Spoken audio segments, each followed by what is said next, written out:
Hi, welcome back to me and Mon Ami.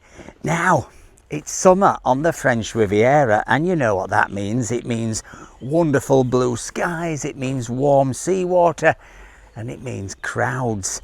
And boy, can it get overcrowded in the hot spots.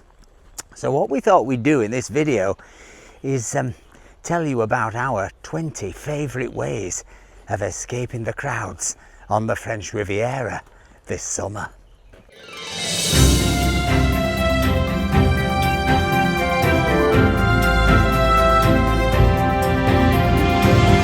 So, Mr. Boo, what's our first top tip for escaping the crowds?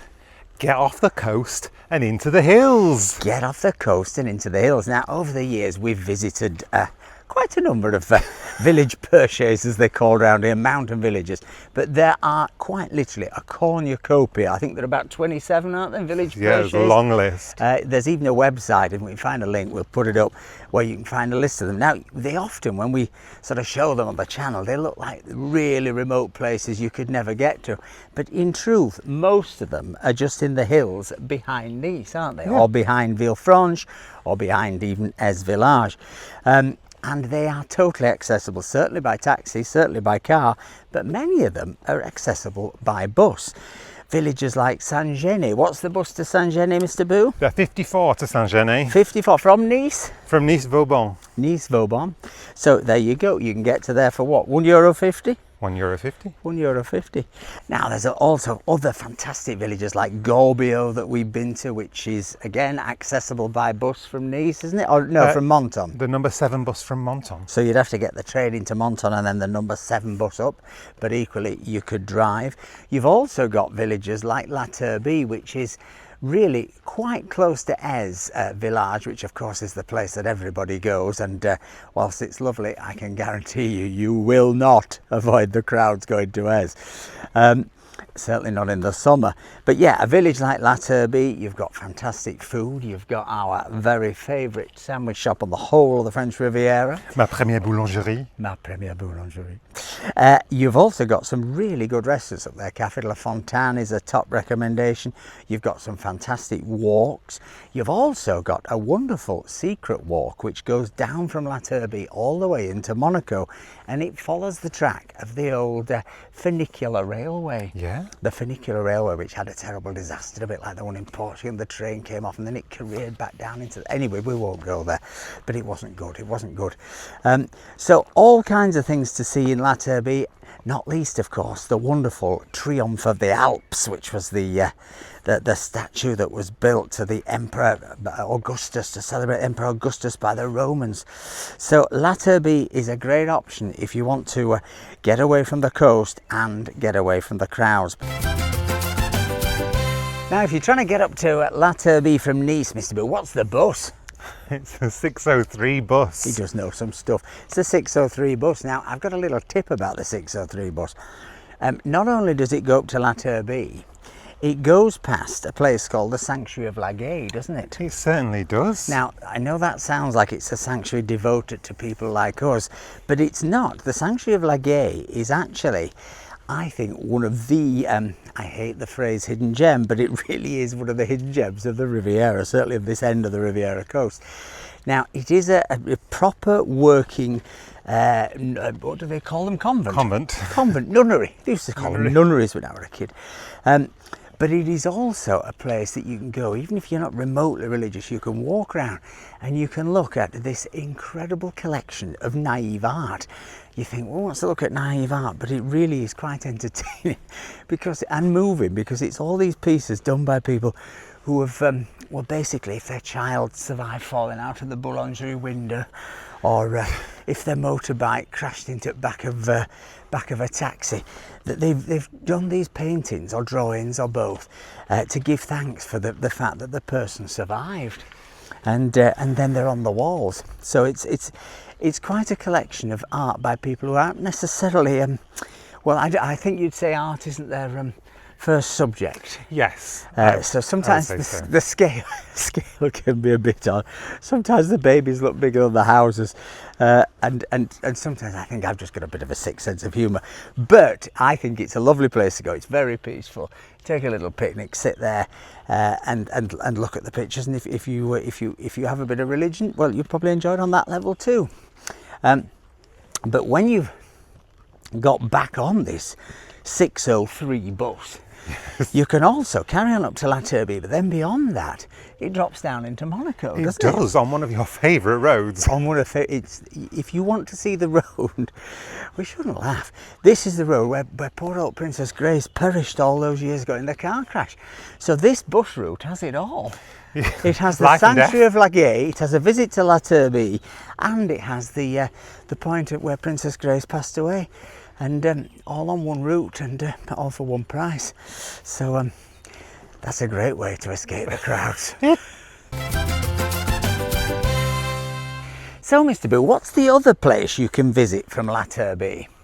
One of your favourites, Fort de la Riviera. Fort de la Riviera. Now, this is somewhere I take people on my panda tours when we go into on the Tim's Pandastic Mountain Village tour, and we go up to the Fort de la Riviera. Now, you can actually walk up the old sort of donkey track from La Turbie up to the military fort. Quite a tough walk though if you're going up, and you can equally obviously walk back down and do it that way. It is somewhere you're either going to have to go on a tour with me, or you're probably going to have to get a taxi because there isn't a bus service up there, but you could get an Uber. But it does have, I think, possibly the best views on the whole Riviera, and it also has a fort up there with a very intriguing story because it was a prisoner of war camp in World War II. So those were tips which are particularly useful if you're staying in the sort of Villefranche area or towards Mont, towards the Italian border. But what about if you're staying in Nice itself, Mr. Boo? What are your top tips for escaping the crowds? Get off the prom. The promenade anglais is lovely though, but it can turn into a football match. I would say don't get sucked into thinking to spend all your time on the Cours Soleil, on the food market there, because there's plenty of other markets in Nice where not everyone's going to be stopping and taking photographs of tomatoes. Do you photograph tomatoes? No, I don't photograph tomatoes. And if you don't photograph tomatoes, then maybe you could go to like Libération Market, for example. Jump on the tram tracks up to Libération. Yeah, I mean, you can take the tram up to Libération tram stop. You've got the old wonderful Gare du Sud up there, which is a fantastic building. But you've also got a market which is very big. It's probably the biggest market, I would say, in Nice. And it genuinely is a market where the locals go. You might encounter a few tourists in the summer, but you won't encounter anything like the tourist numbers that you'll see on the Cours Soleil market. And you know what? It'll probably be a bit cheaper. And there's also lots of great restaurants around that market. Loads of great places to eat. It's a real good foodie zone. Everything from that crazy duck restaurant we took you to, what's it called? The Route de Miam. Route de Miam, yum yum, the Route de Yum Yum.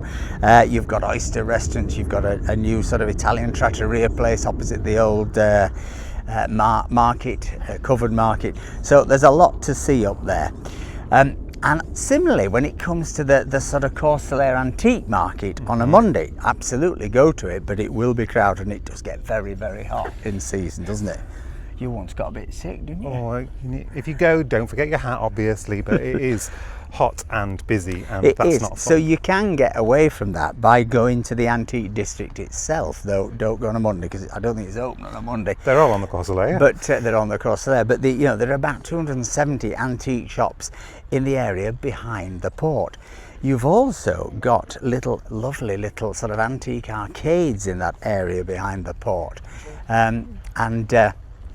There's lots of charming little cafes around there, lots of good eateries, and you've also got the antique Puces, the covered Puces, haven't you? The covered Puces. Which is there all week again, I think closed Mondays. So by all means go to the Cours Soleil Antique Market, but you can escape the crowds and still do antiques in a different way. Similarly, if you want to get away from it a little bit, it's a little bit more touristy this, but go up to the Chateau, Castle Hill, which is where Nice began. It's where Greek Nice was. We always laugh, we call it, it's where Nike Town was, because of course Nice was Nike Town.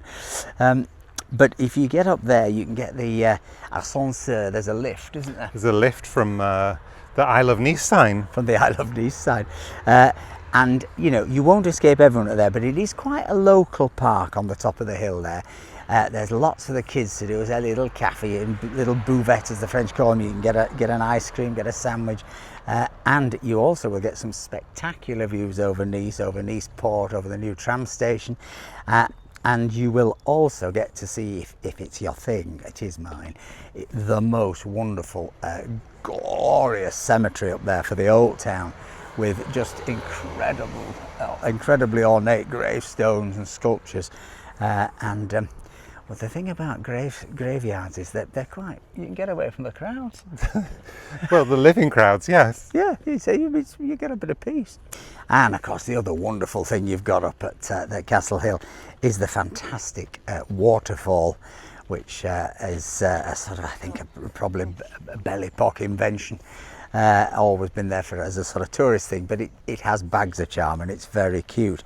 And if you then carry on walking down from there, sort of past the Old Town Cemetery, you can actually walk directly into Nice Old Town, where you can get deliciously lost. Now, I can't say you'll escape the crowds in there, but I can give you a couple of tips as to places you might, because there is a wonderful new hotel that has opened in there called the Couvent, which is quite literally in the old convent. There's a theme developing today. Another nunnery. Another nunnery.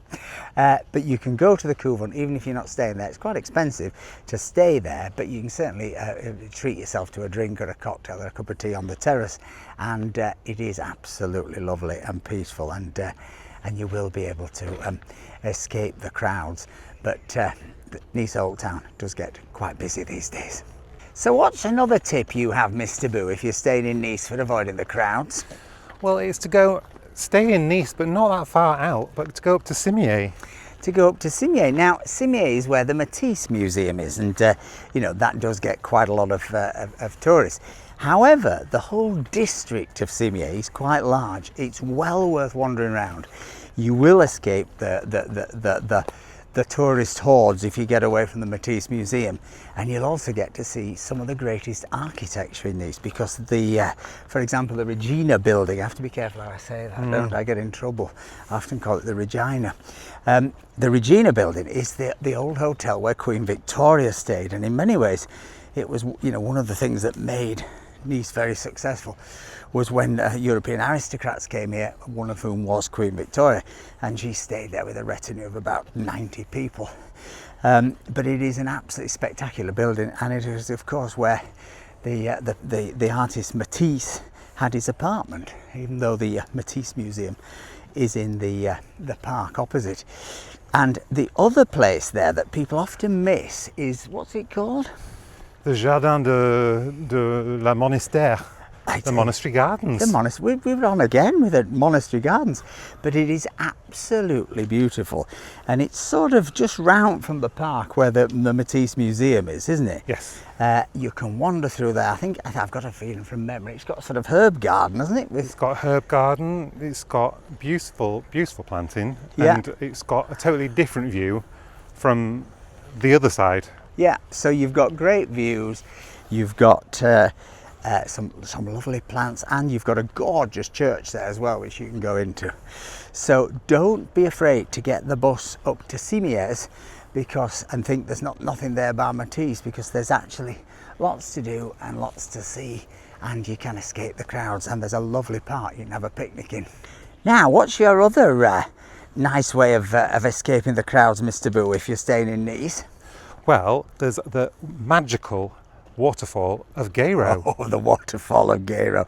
We've been to this thing many times. It was actually created, I think, as a sort of partly to cover up a water treatment plant. Exactly. Wasn't it? Oh, we take it to the best places. And also to create it, to turn it into a tourist attraction. But it really is quite magical. Now, how do you get there? Well, again, you can get that 35 bus that goes through the park up to Cimiez, yeah, and it continues up and round to Gairaut, to the waterfall, and it also drops down to a very cute little restaurant called the Halte de Gairaut, the stop of Gairaut, and the bus stop is called the Halte de Gairaut. And we've been to that restaurant a couple of times. It's a very unpretentious sort of, I always call them PMU restaurants, i.e. it's a restaurant with a sort of betting shop attached. A betting shop and a tobacco. And, you know, it's the sort of one shop fits all sort of thing that most French villages have. But it's a lovely little terrace to sit in. The building is actually quite special in a weird way. It's well worth looking at. And there's a sort of slightly posher restaurant opposite called L'Autobus, which we've sometimes gone in and not eaten.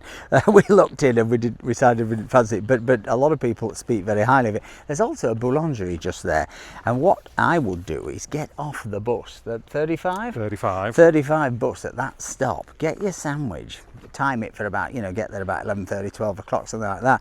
Get your sandwich and then walk up to the waterfall of Gairaut, where you can have a nice picnic. And again, don't miss, there is below the waterfall, there is a rather spectacular church. A rather spectacular church. And there are some nice walks around there. So the whole area of Gairaut there's more to it than just that very strange curiosity, the waterfall of Gairaut. Now, Mr. Boo, you've got another transport tip for escaping the crowds, haven't you? If you're not getting on one of my favourite buses, what about a train? What about a train?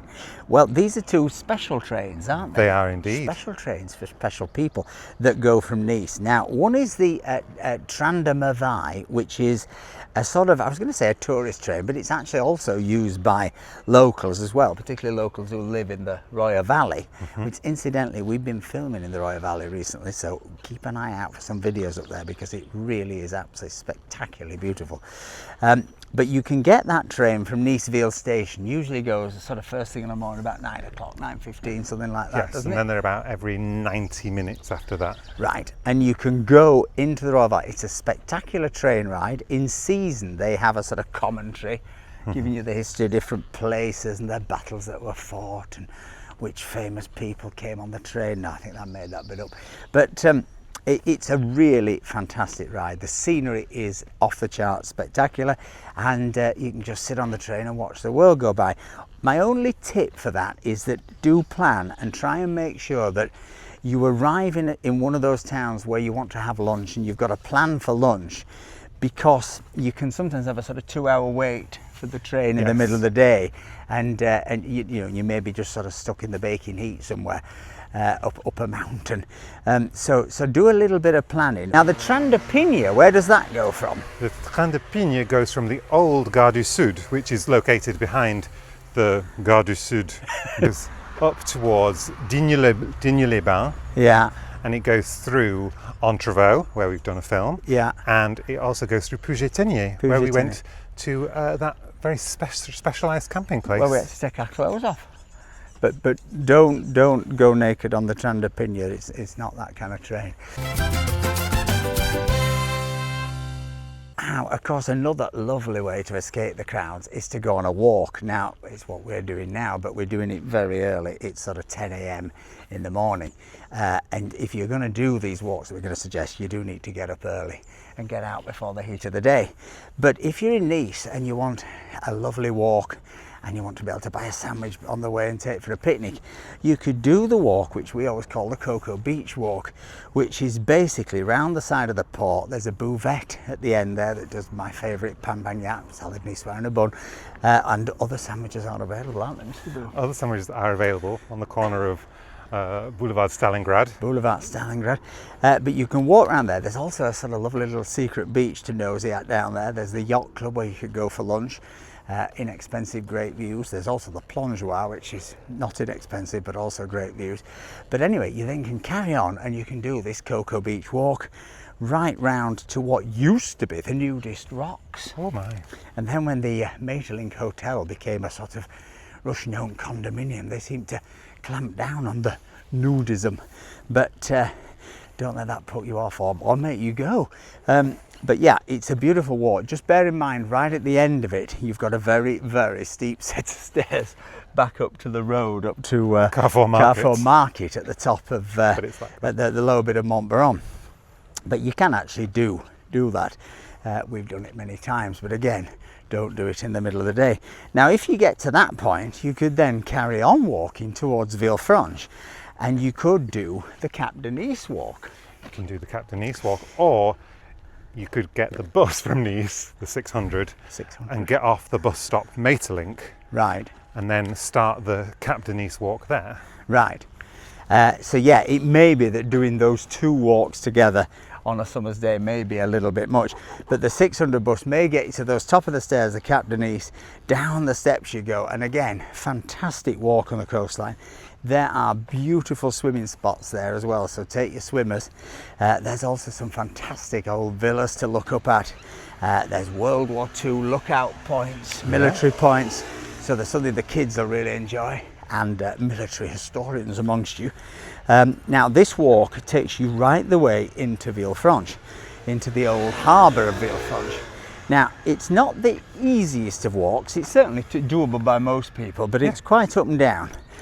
So you know, just bear that in mind. It's not sort of a very level, easy. Not to be done in flip-flops. Not to be done in flip-flops, you want some proper shoes. And when you get to Villefranche, you're in the harbour there, and you could treat yourself to a relatively inexpensive lunch at somewhere like the Happy Whale.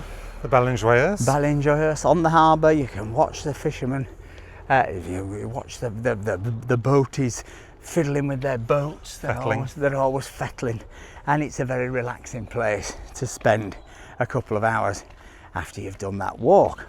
Now, if you were feeling really adventurous, you could then carry on, of course, and you could carry on and do the walk from Villefranche into Beaulieu. You could walk round the citadel, you could walk along the beach in Villefranche. Certainly won't escape the crowds there, but you won't be actually on the beach. And then you could go up the steps at the end by the car park, past the Rolling Stone Villa, and over the top, and you're into Beaulieu.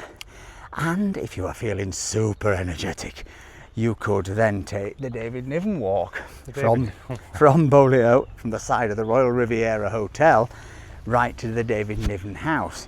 Again, you could avoid all those first three walks and just get the bus from Nice to Beaulieu. Yep, the stop is Baie des Fourmis, the Bay of Ants. And the 600 or the 15? The 15 and the 600 both stop at the Baie des Fourmis. So you've lots of buses an hour that go to there, and you could do the David Niven walk, and you can walk into, that is a really easy walk to do as well, very level, lots of people walking their dogs and all that kind of thing, promenading, and you can go into Saint John Village and have a nice apéro, couldn't you? You could. To celebrate your walking prowess. But if you're feeling super energetic, you could also do the whole of the Cap walk. It'll take you about 3 hours, 3.5 hours, something like that. But again, really do not do that in the midday sun.